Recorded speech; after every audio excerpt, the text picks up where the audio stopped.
This station is now the ultimate power in the universe. This table is really tilted. Excuse me? Am I gonna get a chance to speak? Maybe I should take that back. Denied. Damn, son, where'd you find this? Take a giant step for mankind.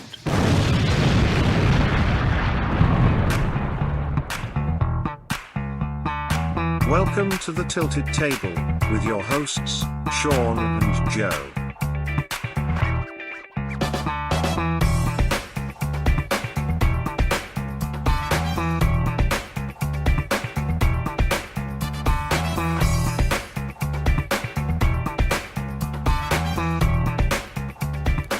Folks, welcome to another episode of The Tilted Table, the internet's answer to a question that no one asked. I am Sean Kabibi. And I am Joey Joe, the Fraggy Mac. And Joey, what are we doing today? So, you know, I am a big car guy. Not as much maybe as I used to be, but growing up, I used to go to a lot of hot rod shows and Hot August Nights and Good Guys shows. And my dad was an insurance agent that specialized in kind of those like old roadsters and everything else. So, automotive stuff kind of runs in my veins to a certain degree. Yeah. And during the 80s and 90s, it was the new automotive era, post smog, but new swooping designs and space futuristic features and new colors, right? So that was, it went away from like the standard primary colors, and now you had like aquamarine, right? Okay. Or like burgundy red versus like, red.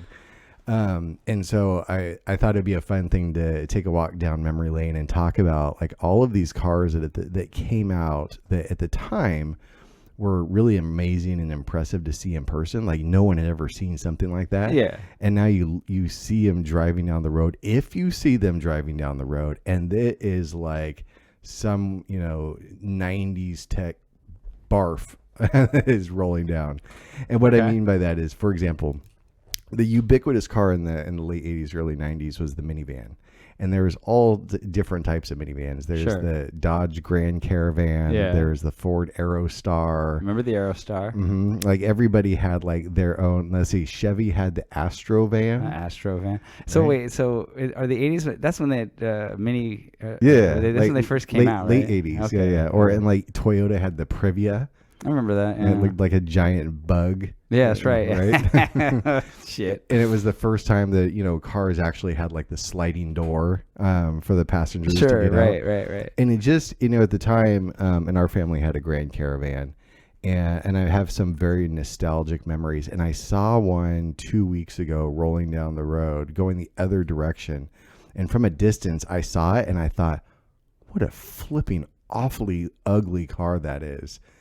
And then I was like, how many? And at the time when I was a kid, I thought it was actually a really cool looking car. Okay. And then I started thinking, what other cars did I think were cool back then that are just, awful now? All right. Okay. So this isn't my wheelhouse. I'm not a big car guy. However, I'm not stupid about cars either. And I have a list in my head of a bunch of cars from the 80s into the 90s that had a lot of cachet when they first came out.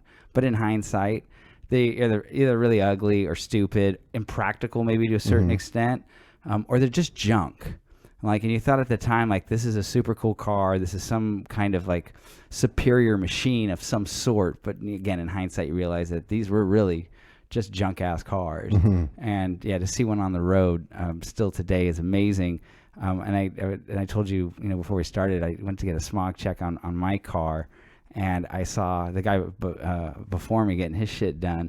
It was a car I've not seen in a long time. It was completely decked out, restored, or at least kept in original condition. I don't know how long this person's had it. And I thought, what a fucking weird car to make, your restore project, your classic, whatever you want to call it. Right. I can't wait to hear what this is. And I couldn't keep my fucking eyes off of it. I'm just like, and not only is it a car that I think is kind of a shitty car, and you could verify whether it actually is a shitty car, but it is one of the most impractical cars ever built.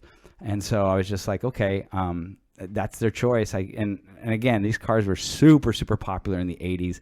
I know for a fact when I was in the 8th grade and people were talking about the cars they wanted, this car came out my fucking mouth. Okay. I can't wait to hear what this is. All right. So you want to start? And you want me to start? Wait, or you're not going to finish your own thought? So wait, what was the car that was in front of you? Okay, so I'll start. I was just trying to give you the lead in. All right, so the car that I saw was the Toyota MR2. Yes. Yeah. Yes. Was it the boxy version? I wish I could say. I felt like, I don't know what no, it wasn't the. Okay, I'm getting the images back in my head. It was not the boxy version. It was the space agey version. Yeah. And you're not supposed to call it an MR2. It's a Mr. 2. Well, whatever. I just thought it was strange because, well, the first thing I was upset about was like, God damn, they still smogging those things? Isn't that going to pass? Right? But the second thing was, I just thought it was, first of all, the cars are really, really small. They're 2-seaters. Yep. They're really impractical. And again, this is how I view things. You're more of a car guy, so maybe you view it differently. Sports cars in that small 2-seat only, I think there's only really 2 kinds. There is the expensive, straight up you're rich, driving some fancy ass hardcore sports car. Yeah. And then there's the obscenely cheap, trying to think that you're riding a car like that. And MR2 falls in that category. And I'll double down on Pontiac Fiero, another car that is almost... I love me the Fiero. That is in the same category of a shit bag car that was a 2-seater that is impractical. Not that they're ugly. I don't think they're particularly great looking cars. I guess in the 80s they kind of look cool. But yeah, I've seen this dude pull its MR2 in to get smogged, and it was decked out. It looked like it was fresh off the lot. And I was just like, what a weird car to throw your. I have a classic car. What is it? Oh man, I got a 68 Firebird convertible. What about you? I got 85 Toyota MR2, fool. Like it just doesn't gel, man. Yeah, well, I think the MR2 was, or the Mr. 2, that was actually one of in the Fast and the Furious movies. Oh, was it? Yeah. I've never seen one, so I wouldn't know. There was a version of the Mr. 2 that actually had like this little snorkel thing that came over the driver's side door. Okay. To help feed air into the engine in the back. Okay. And it was very unique. But going back to the Fiero as a quick side note, so I loved the Fiero as a kid. So did I. I thought it was so cool looking. It was like, and even at 8 years old or whatever, I knew, that was the poor man's Ferrari. Yeah, I was just going to say right now, it's just basically the poor man's Ferrari. You can't afford the real thing, but you want to live the dream. Oh, yeah. The car that forever became known as the Carbecue for lighting on fire on the side of the freeway. Yeah, there's somebody in our neighborhood that actually has a silver Pontiac Fiero, and every time I go by it, I'm like, man, that car. The theme of our show today is cars that have not aged well. Yeah. Because when the Fiero, I want to say the Fiero Turbo or the Fiero Sport came out, like they changed the tail lights to be more, using my Dr. Evil quote fingers here, more futuristic, and they were like the bubble lights with a little grill over them and everything, and it was like that was one of those signature late 80s early 90s tech that people hadn't seen it before, and it was cool. Yeah, it was during its time. And again, I think when you have limited access, we don't have the internet, and you see a car like that, and you're right, it was kind of poor man's Ferrari. And I think in the grand scheme of things, especially when you're young, if you're, let's say preteen or a teenager, and you're getting to that point in your life where you're looking at cars, I mean, every teenager, I'm sure, would love to be driving an actual Ferrari or Lamborghini. And part of the reason why you like those cars is because they look so fucking cool. Yep. But everyone had the poster on their wall. Yeah, but the other flip side of that is that you can't afford one. Then you see a Pontiac Fiero that kind of looks like a Ferrari a little bit, and quasi. Yeah, and it's a 2-seater. It's a sports. I'm using my air quotes. It's a sports car, and it's cool. So yeah, people were drawn to it. I like the Fiero. I think at one point, again, when I was saying that the Toyota MR2 was on my list, and when I was in 8th grade of cars I would like to have, Fiero was also in that conversation. So where I was leaning. The thing about the Fiero that I have a story about this, and I was at a car show, and I'm telling you, this is probably late 90s. I don't go to car shows. I was with a girl. She wanted to go to this car show. It was something to do. That was free. We were broke-ass college kids. And, I mean, they had a ton of nice cars. And there was a guy that had a Pontiac Fiero, and he had the engine converted. He put a V8 in it. So somehow they were able to, cut a bunch of shit out. I don't know how you fit one in there. Yeah. And you could, the engine sticking out the back. It's just this monster-looking thing, like a mini drag racer, I guess. And he's like, oh, yeah, it's a V8 conversion. And those cars are so small, and they're basically plastic. Death trap. Yeah, I'm like, I don't know how fast this thing goes. It goes 300 miles per hour, zero to your death in 0.2 seconds. No brakes. Right. So I remember asking him, like, how'd you do this? And I remember him saying this to me. He explained what it was, but I'm not a car guy, so it might as well have been speaking a foreign language. But he told me it's part of a club, that there's all these V8 conversion. That's a club that's nationwide, and people will take Fieros and rebuild them and put V8s in them. And I'm just like, okay, so this is a thing. I just thought that was fascinating. Like, why? Again, it goes back to the whole. It's like, why would you do this? You can polish a turd, but it's still a fucking turd. Right. It's just a weird thing. But I don't want to knock anybody. Okay, a car is a car. If you like the look, you like the look. I have 2 cars on here that are primarily were sold on their looks as being something unique or super cool, but they're junk. And if somebody would have those cars today and they rebuilt them, they made them better, I'm all for it. If you like the design, and I'm not going to knock the Pontiac Fiero. For its time, it had a cool little sport car design. It was different. And some people still hold to that, even though in hindsight, when you look back on it, they haven't aged particularly well, and really they're shitty cars. Yep. Yeah. So, Agreed. So I don't want to knock anybody, because again, I got 2 on here that I think people were drawn to the design. They looked cool, but I think they're just shitty cars, and I think people know that now. But if somebody had one of these cars rebuilt and they did whatever they did to it, I wouldn't knock them for it. Oh, for sure. It's one of those that you would see it at a show or even just at a stoplight and look over and just say respect. Right. Yeah. No, it conjures up great memories of yesteryear. But yeah, and the lead-in to my next car. So this came out in 1991, and it was like the first of the first for this type of deal. And it was a revolutionary design. It was in all of the car magazines on the front page. Okay. And it just had a cool name. And, when you think of Dodge, especially during that era, pre-Viper, Dodge is not known for anything great. It's kind of like some knockoff second-rate cars. I think their trucks are getting a lot more respect. No, but I'm talking about back then. Oh, back then, no. Yeah, back then, Dodge was like the equivalent of maybe like a Saturn type of Yeah, deal. and I know that they struggled until Lee Iacocca came in and kind of flipped them over and got them back on track. But generally, they were always considered the third rate, the redheaded stepchild of the big car companies. Yeah, it'd be like someone saying, "I'm going to go buy a Pontiac," or "I'm going to go get." Hey, Oldsmobile came out with a new car. Like, who does that? Yeah. But this car, the Dodge Stealth. Oh, the Dodge Stealth, baby! Flipped everything on its roof, and just with that name, like I want to rock a Dodge Stealth. Yeah. And it had like this cool. I don't know if you remember, like it had the spoiler around the back window. Yeah. It wasn't the spoiler wasn't on the deck lid. It was like around the back window. Yeah. That was I went out with a girl very briefly when I think it was a senior in college. Her name was Lisa. She had a roommate. I can't remember the roommate's name, but she had a brand new Dodge Stealth. And I was just like, damn, this is a bitchin' ass car, right? But is it really? Well, and what also the reason it was revolutionary at the time is it had 4-wheel steering. Okay. So the back tires actually also, it wasn't like a full lock like you would on your front wheels. Oh, but they would kind of adjust. But they would adjust. Oh, yeah. What's the advantage to that? Easier to take turns at faster speed? Yeah, turn. At faster speeds? Or just turns in general? Turns in general. I mean, the only time I've ever lost control of a turn is if I'm flying fucking 50 miles per hour and I'm in a movie and I'm trying to dodge the cops. It's one of those things, like, it's tech that sounded cool, but like, when would you actually use it? Right. And maybe if you're in the mountains or something and you need those kind of like constantly kind of swerving around, driving around. I guess if you're like autocrossing or you're like down at Buttonwillow Raceway or something. But I mean, in the mountains, you wouldn't be driving a Dodge Stealth to begin with. If you're up at high enough in the mountains and you're in a Stealth, you've got a problem. Well, and they were heavy.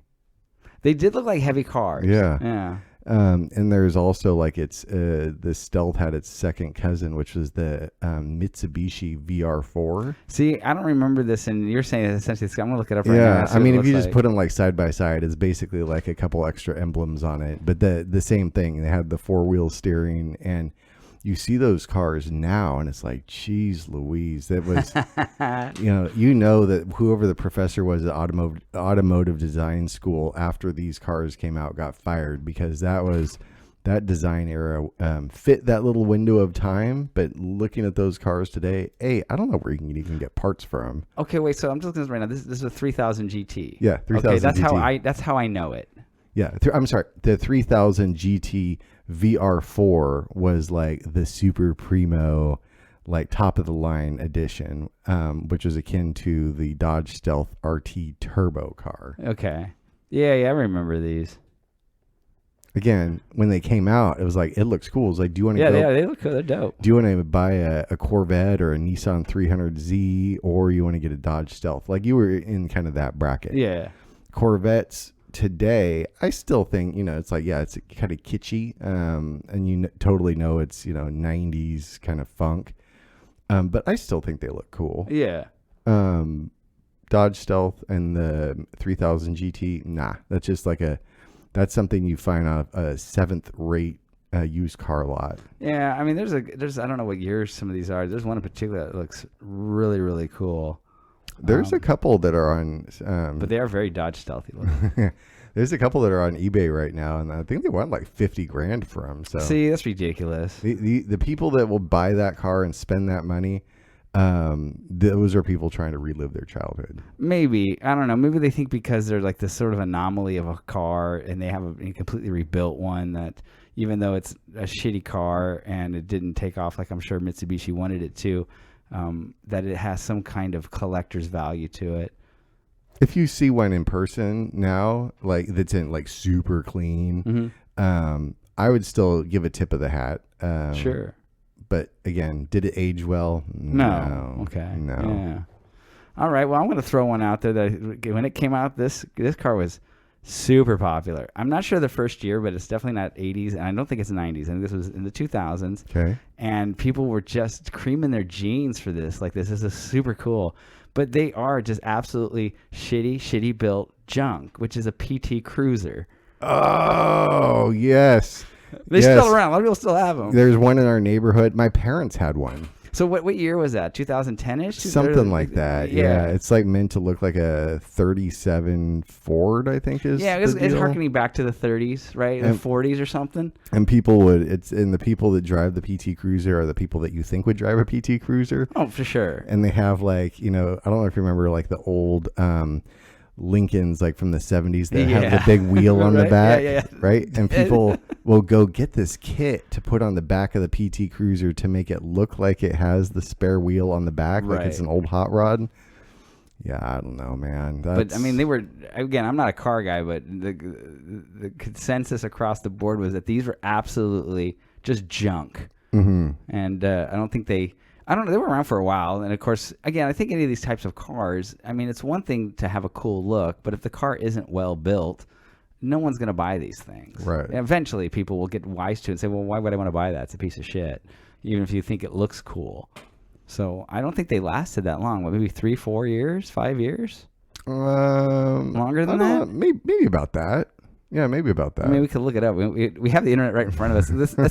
This is how lazy we are. Is that we got it right in front of us and we're still not looking it up. But also, I don't know that I want to screw up my algorithm with a bunch of ads now for used PT Cruisers. Well, the other thing is that if we look up the facts, then we can't be the fountain of misinformation. I like the fact that we're wrong probably a good portion of the time about whatever bullshit we're talking about. Exactly, just two dudes like spouting off random stuff. Right. I mean, if we get it right all the time, we lose a little bit of our cachet. And speaking of random, this car came out of left field in the year 2001, so I'm gonna push the timeline envelope just a smidge. Okay. I know what you're gonna say. I think I have this on my list, but go ahead. So I saw this car in person not too long ago, and I was like, do I hate it? I think there's something to be said. You're gonna steal my thunder. Just say it. I know you're gonna. It's got to be the same car I'm thinking of. With its amazing 252 horsepower output. Okay. The Plymouth Prowler. Fuck. I was going to roll with that car. Oh, man. I wanted to talk about that car. So let's talk about it. Well, I don't know anything about it. I just remember it coming out. I already thought it was like super dope. But I understand it's a piece of shit. Yes. Yes. It's a Plymouth. Like, what'd you expect? Well, come on. Wait, hold up. You got to clarify something for me. You know, it's like you say like, well, Dodge and Chrysler, whatever, that was kind of like lower end. And I know Plymouth doesn't have a good reputation. Really, is every Plymouth a bad vehicle? Are they that shitty of a car? Are they even still around? No. Okay, well, maybe that answers our fucking question. Yep. Well, I mean, there was it was one of those things that was meant to look like an old hot rod, you know, right? It screamed like the Beach Boys and Good Vibrations and all that kind of stuff. Yeah, because it was wild. It had that old hot rod look, and then the front two wheels were actually separated from the body, and out like I don't had like a wheelbarrow. Yes, yeah, exactly. It looked like one of those barbecues that you tow behind a truck. Yeah. So I remember when they came out, people were like jonesing on them, like these are fucking super sick or whatever, and they do look cool. And it's it conveys like big V8 horsepower, you know, supercharger, and then you turn it, you know, you actually get in one and you turn the ignition key, and it just like sounds like a Honda Accord. I don't know, what are we doing here? What's in it? Is it a V8? It's a V6. And see, you're right. Plymouth just screwed that up. You would have to. Well, it was during a time period when V8s were probably really unpopular. I mean, V8s have been unpopular for a long time. Everything is 4-cylinder now for the most part, right? Correct. Yeah, 4-cylinder. And it's all turbocharged, right? Like, oh, we can make it go as fast as an old school V8 because we have the technology and the whatever. You know, so I guess maybe they couldn't really put a V8 in it. But I mean, aren't Ferraris or Lambos like V12s still or something? Some of them. But I mean, all of those are Ferraris and Lambos. Yeah. Okay, Plymouth ain't doing that shit. Yeah, some of them. But yeah, the Plymouth Prowler, man, that's definitely a car that hasn't aged well. I think, you know, one of the other things, they only came out in select colors. And at the time when they came out with their purple. Yeah, remember that's the one that I'm most familiar with. Is the purple one? It was like, you know. But they have like a burnt copper color. Yeah. Okay, I remember that one. Yep, and there was black, and there was yellow. And with that purple came out again, this is year 2001, so that you're still on the back end of like the turquoises and neons and all that kind of stuff. Yeah. And it was really, really cool. But yeah, today to see like that purple on that car, it's like, man, that was the wrong choice. Well, the other thing about the Prowler that I'm kind of curious about is it was a hit when it came out. How long did they make them for? Wasn't long. No. Maybe 2 years, 3 years? Yeah. So whatever it was about them that initially hit, clearly they were built to a certain point where, they just, nobody wanted them. I mean, they're impractical cars. So the people that are buying those aren't going to be like, you know, a mother with 3 kids. No, family. They're very impractical cars. It was 0 to 60 in 7 seconds. That's slow, isn't it? Yeah, that's really slow. Well, I mean, I don't know if I'd want that car going 0 to 60 much faster. It doesn't look like it's that stable with the 2 front wheels out like that. Yeah. I feel like that thing would be a problem going to 0 to 60 in like, you know, just a second or two. This is the car that you like take when you go to like file for Social Security for the first time.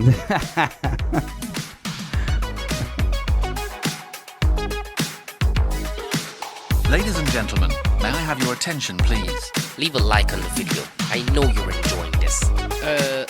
Can you shut up? The internet's answer to a question that was never asked. The Tilted Table with Sean and Joe.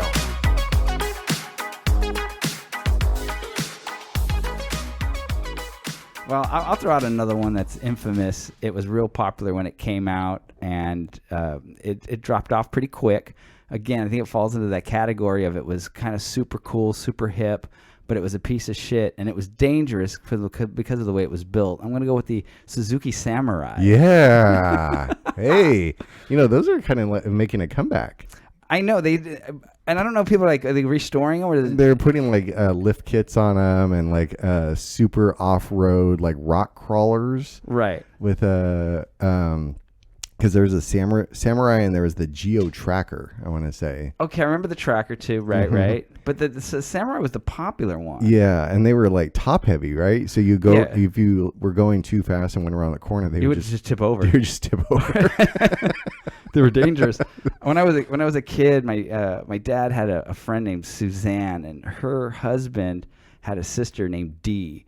And Dee was this. I think at the time I was probably, I don't know, maybe 11 or 12, and this woman's probably 23, 24, and she's just this adorable tiny little blonde woman, right?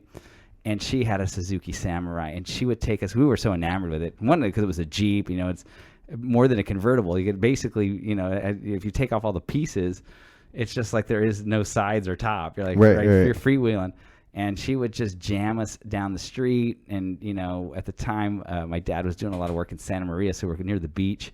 And we're going out to the beach and driving that thing around. And, again, she's, you know, 22, 23, 24, something like that. And we're not realizing that, as again, when you're 10 or 11, she was like a full-on adult to me, right? Mm-hmm. She was no different than my mom or my dad. But no, you're 23, and she was wild with that car, and we would, you know, driving real fast and going through, you know, turns and stuff like that, and not realizing that, like, boy, you know, there was a good chance I think it just like flip over. Well, so, it's funny, a lot of these, like, if you just type in Geo Tracker, it'll say, is this one of the headlines on Google is this the most 90s car of all time? But it's funny that they are making a comeback, and it's very like retro nostalgic, you know, where like you would say like take the word tracker. Mm-hmm. You know, cars have like badging or emblems on the side, but when the word tracker was actually kind of spelled out in almost like a graffiti style wild font down the side, you know, like a neon green or something.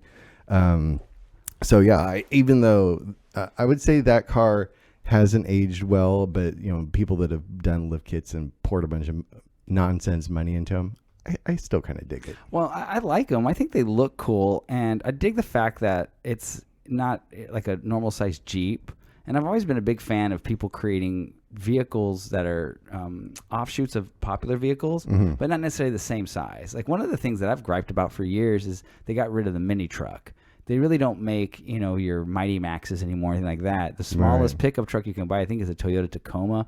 Maybe there's a Ford, I don't know, with the 150. There's some smaller. They did away with the Ranger. Yeah, and so but nothing was like what was the Dodge one? How it had a funny name. It was a mini Dodge truck. I don't want to get to where we can sit there. What was the name of that truck again? But yeah, like a Mighty Max. I know that Toyota had like a small, you know, pickup. So the Samurai to me was kind of that kind of, well, if you don't want a full size Jeep, you know, you can get this thing and it's, you know, stylish and it's cool and it's not nearly quite the beast that a, you know, full on Jeep would be. But yeah, they were super popular. I think they're kind of cool cars. I guess they've aged well in terms. I still think they look good, you know, but they're dangerous. Yes, they're very dangerous. You'll definitely find them in like the backwoods of Honduras or El Salvador or any of those types of places. A bunch of terrorists have taken them over. You just see pictures of people driving in them with M16s. They've got like a turret on the back of them. You know, one of the so this car is a garbage car. I do think it's very nostalgic. I would never buy one. Okay. If you see them in kind of like I'll use the word patina, where nobody's ever had it repainted or redone or anything else, it's just a garbage. Like you're on meth if you're driving this car. Okay. But if you got like a cherried out version and you've like poured some money into it, I can totally dig me an old school Camaro IROC Z. Oh yeah, Camaro IROC. Right? It had like the louvers in the hood, and most of them had T-tops. T-tops, right? Yep. And it had that cool like faded out graphic usually on the hood of the car. Yeah, it was weird because it was like the Trans Ams and the Firebirds, and then you had the IROCs where, well, I mean, the Trans Am Firebird had the bird on the hood. Yeah. Which, whatever, having these sort of like stock graphics on your car, it seemed to sell. But the IROC was funny because, you know, obviously most cars have the little silver kind of nameplate somewhere on the back of the car. This had it painted on the door striped across. It was IROC. like 8 inches tall. Yeah. I always thought that was weird. But you're right. Those cars have turned into meth cars. Like if you see anybody driving an IROC today, they are straight up doing meth. Like, yes. It's a straight meth mobile. Yes. They're probably on their way to like the Mullets Galore concert or something. Exactly. But when those things came out, they were hot. Kids wanted those cars. See, I was actually more drawn to the Berlinetta, which I think was the early 80s. It was the Camaro Berlinetta. I thought those were a little more stylish. I thought they were a little classier. Plus, they didn't have Berlinetta stripped across the side of the fucking door. But yeah, I mean, that was like the like 80s rock was obviously huge, Van Halen. So just picture like screaming down the road, listening to AC/DC with your T-tops off. Oh God, yeah. And that your car was- IROC Z, and it had a trashy V8, like it didn't have big horsepower, but it sounded like it type of a thing. I mean, if you were a teenager in the 80s, you were white, and you were listening to hard rock or heavy metal, your dream car was an IROC. If you didn't already own one, you wanted one. Yes, and those same people are now on meth driving the same car. Probably. Yeah, they're driving, let's drive the same one. Still listening to the same 8-track. And for some reason, the IROC is still painted on the side. Yes. Faded, but it's still faded. there.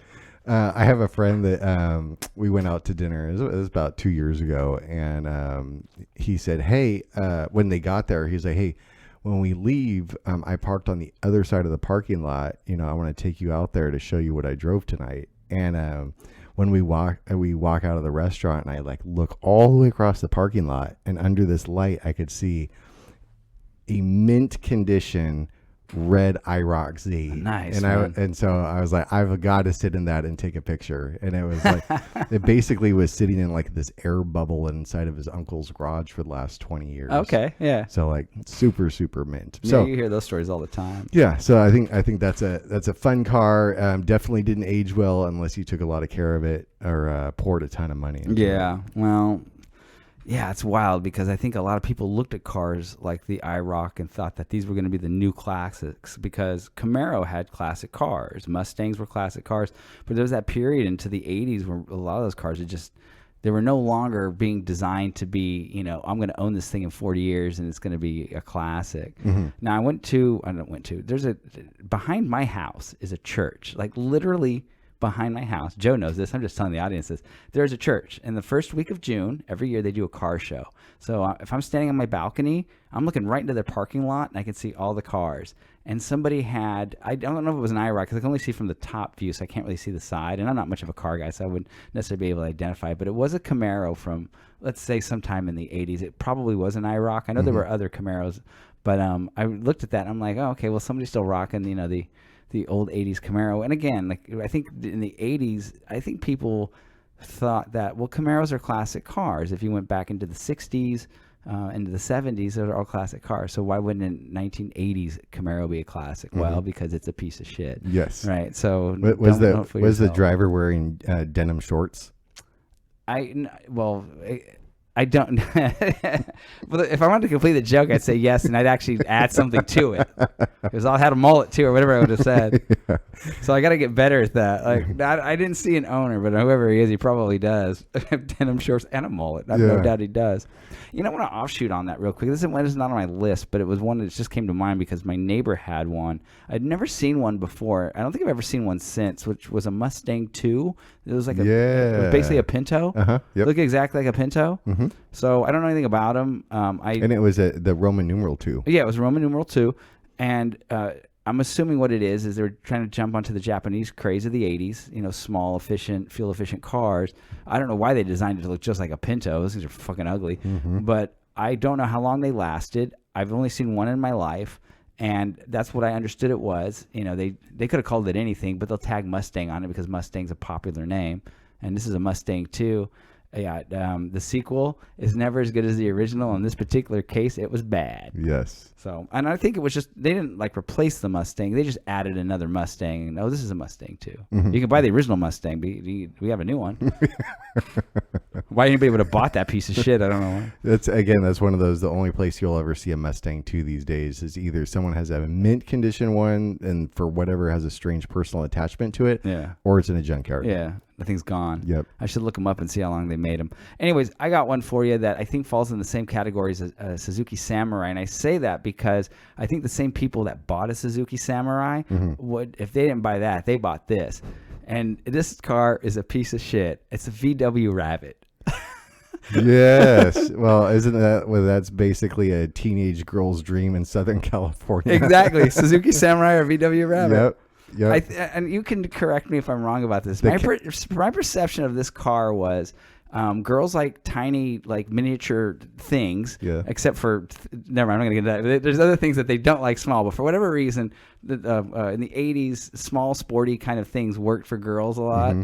and it was a convertible, full convertible. Cabriolet. And because it went down and all sides were cleared, Yeah, right? yeah. It was the Cabriolet. Yeah. Okay. Mm-hmm. Yeah. So, yeah, there were tiny little boxy cars, and yeah, they were basically Southern California girl cars, Mm-hmm. and they were convertible. And I think convertibles probably were on cars that were more expensive. You may have been able to get an IROC with T-tops, but can you actually fully drop the top? Well, I and VW Rabbit can do that. And they were just absolute junk, which is weird because VW had a reputation for making nice cars. I don't think these cars were built particularly well. No. They were designed for young people who will drive them probably into the ground and, cruise the beaches of Southern California with the top down. We had a family friend that had a white one. And I don't know that I saw them driving it one time, and the rest of the time it was always in the shop.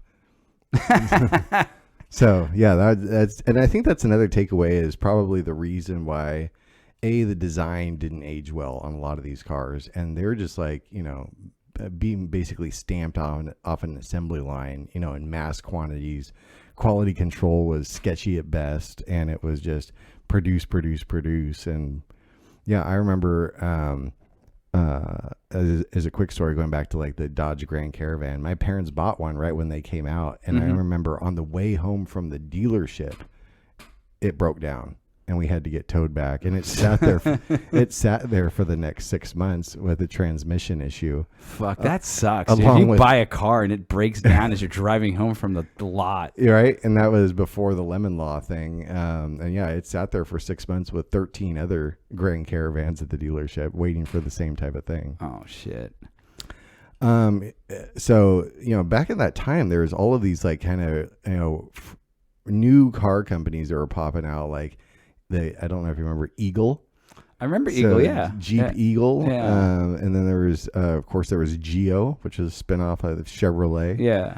And then Saturn kind of came around. Saturn was a big one. And you had, when you would go, obviously the internet didn't exist back then. So when you go, there's always that street in the town that was like the row of car dealerships, right? Every time. And it was like 50 different brands or manufacturers of vehicles. And so there's one car that I guess still has a cult following. I saw it a month ago and I was like, ugh, that's gross. An Eagle Talon. Yeah, I remember the Eagle Talon. Yeah. So, and then what made the Eagle Talon different and a little bit on the collectible side for those who care for this weird thing is it was all-wheel drive and turboed. So people, and this is like in the very beginning of like electronic control modules and whatnot. Real quick, because the Eagle Talon to me was just a carbon copy of the Mitsubishi Eclipse. Yep. I think were they made? They weren't made by Mitsubishi. There's a different company. They're a different Were they a company. Partnership? It had to have been a partnership. Yeah, because they were identical, I think, because one of my first cars was a 1990 Mitsubishi Eclipse, and I remember seeing a Talon going like, wait a second, that's like an Eclipse. It is. Yeah. There's a couple years that they were basically you just take the badge off of one and put it on the other. Right. Mm-hmm. Right. Okay. Yeah. Because I remember when it wasn't. Did you like your Eclipse? Well, I shouldn't say Eclipse was my first car. It was the first car I had that didn't break down constantly. I liked it. As a matter of fact, it's oddly enough, I had a 1990 Eclipse. Which I bought, I believe, in 1998. So again, it was 8 years old. It was used, and then after that, in 2002, I bought a 2001 Mitsubishi, a Mercury Cougar. Last year they made the Cougar. Okay. And I had that car for a couple years, and then now it was time to buy a new car, and I wanted to go back Japanese, and that Eclipse, I had a 1990 Eclipse, which I bought in 98. I never had a problem with it. The only reason I got rid of it was when I was living in the Bay Area, somebody jacked the computer out of it. Oh. And so I took it my car just wouldn't start. I didn't know what was wrong with it. I know it got broken into. My door was open. They didn't smash my window. They picked the lock. Okay. So it was like, there was no real damage on the door, but the door was just open. And I'm like, and it looked like they stole my stereo, which was common, right? This is, right. 2001. So, but what they did was the computer is behind that area. They jacked the computer. So I towed it to an auto body shop, and the guy's just like, well, they took your computer or the brains of it. And I'm like, really? Like, what does that cost to replace? He's all, you should just throw this car away. He goes, I can get you a used one for maybe $1,000. This car isn't worth it. So I bought the Cougar. But when I was, done with the Cougar, I don't like American cars. And at the time, I was being very, very, very prejudiced against American cars. I perceived them to be, once you hit 100,000 miles, you might as well just drive it over a cliff. For sure. Yeah. I think the whole continent thought that way. Yeah. And my Eclipse, my 1990 Eclipse, by the time it got its computer stolen, it had 180,000 miles on it. I had zero problems with it outside of getting its computer ripped out.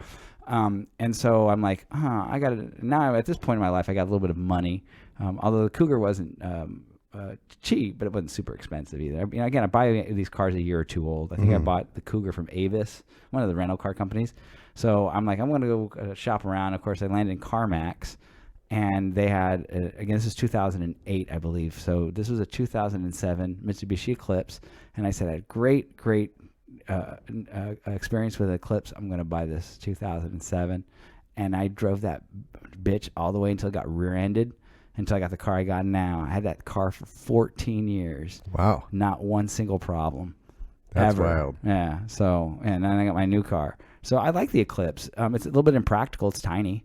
I'd hate to get into a serious wreck in one. I think you'd be dead. Yeah. I like the especially the 99 Mitsubishi Eclipse. So yeah. There's that bubble more shape, and that was like the one that was in the very first Fast and the Furious. Yeah, I never cared for that look. But, I mean, I like the Eclipse. I like those kinds of cars. It's funny because I'm ripping apart the Fiero and the MR2, and here I am, spent a good portion of my adult life driving an Eclipse in one way or the other.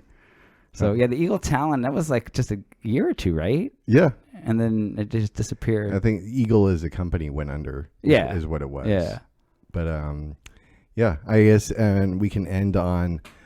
there's two cars of this period. I mean, I'm sure there's more, but two immediately come to mind that I think have aged extremely well. Okay, and I'll give you one too that I think is an absolutely horrible vehicle, but seriously popular and has aged tremendously in the last 40 years. Okay, you go ahead and give me yours. Okay, so I'll give you my two, and it's funny. My dad had was going to buy one and bought an Oldsmobile instead, which is terrible. So I think the two cars that from the 90s age the best, Mazda RX-7. Okay, yeah, I remember those. Great car. Toyota Supra Mark IV. And the Supras were popular. They still are. Yeah, man. Yeah. Big money. Yeah. Big money. Yeah, those things, yeah. And I think those cars, when they came out, during that time period, I think they were viewed as being another one of those kind of throwaway Japanese cars. But yeah, they're super popular. It'd be like going to buy like a Camaro today. It'd be like, I guess whatever. Right. But yeah, if you jump on eBay to find just, a really like a mint condition, medium miles Supra Mark IV, it's at least $150,000. Yeah, they're super popular, so they have aged well.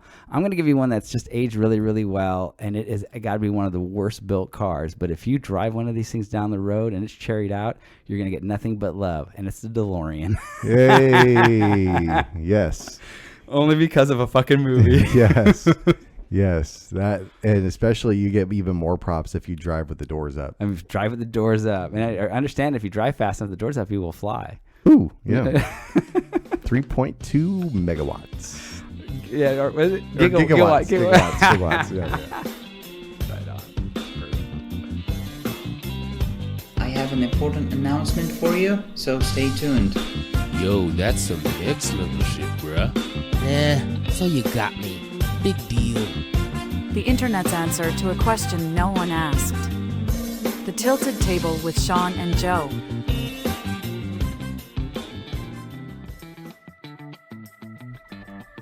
Folks, thank you for joining us for another episode of The Tilted Table, the internet's answer to a question that no one asked. I am Sean Kavivi. And I am Joey Joe, the Fracky Mac.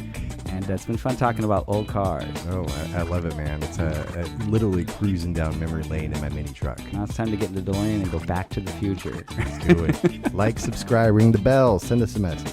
Peace out.